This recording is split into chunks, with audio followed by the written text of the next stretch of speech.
தமிழக சட்டப்பேரவை தேர்தலுக்கான வேட்புமனு தாக்கல் நேற்றுடன் முடிவடைந்த நிலையில் அந்த மனுக்களின் மீதான பரிசீலனை தற்போது நடைபெற்று வருகிறது. இதுகுறித்த கூடுதல் தகவல்களை தருகிறார் எமது செய்தியாளர் ராஜா.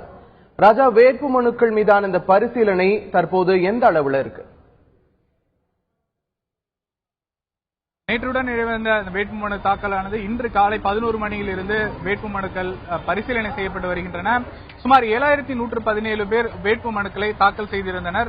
இன்று காலை துவங்கிய இந்த வேட்புமனு பரிசீலனை பார்த்தோமானால் முக்கியமான வேட்பாளர்களுடைய வேட்புமனுக்கள் ஏற்றுக்கொள்ளப்பட்டிருக்கின்றன.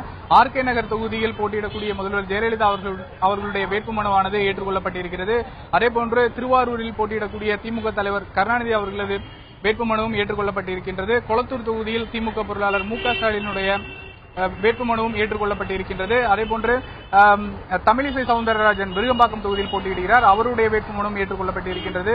எச் ராஜா டி நகரில் பாரதிய ஜனதா சார்பில் போட்டியிடுகிறார், அவருடைய வேட்புமனுவும் ஏற்றுக்கொள்ளப்பட்டிருக்கின்றது.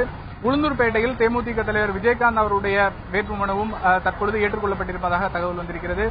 இதுவரை தற்பொழுது 11 மணியில் தொடங்கி நடைபெற்று வரக்கூடிய இந்த வேட்புமனு பரிசீலனையின் பொழுது முக்கிய கட்சிகளுடைய வேட்புமனுக்கள் எதுவும் நிராகரிக்கப்படவில்லை.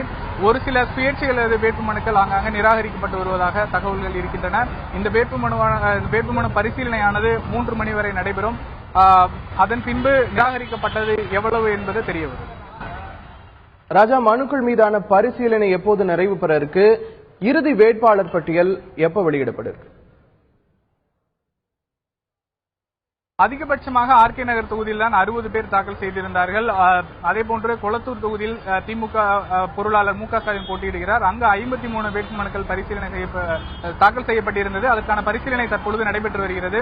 இது பார்க்க போனமையானால் 1 மணி நேரம் அல்லது 2 மணி நேரத்திற்குள்ளேயே முடிந்துவிடும் சூழல் இருக்கிறது. ஏனென்றால் ஏற்கனவே அந்த வேட்புமனுக்களை தேர்தல் நடத்தும் அலுவலர்கள் பரிசீலித்து எடுத்து வந்திருக்கிறார்கள். சில நிமிடங்களில் அது ஏற்றுக்கொள்ளப்பட்டதா இல்லையா என்பதை தெரிவித்து விடுகிறார்கள். எனவே சீக்கிரம் 2 மணி நேரங்களுக்குள்ளாகவே இந்த வேட்புமனு பரிசீலனையானது நிறைவடைவதற்கான வாய்ப்பு இருக்கிறது. இருப்பினும் இந்த 3 மணி வரை அதற்கான கால அவகாசம் இருப்பதால் அதன் பிறகு இந்த எவ்வளவு நிராகரிக்கப்பட்டன என்பது தெரிய வரும்.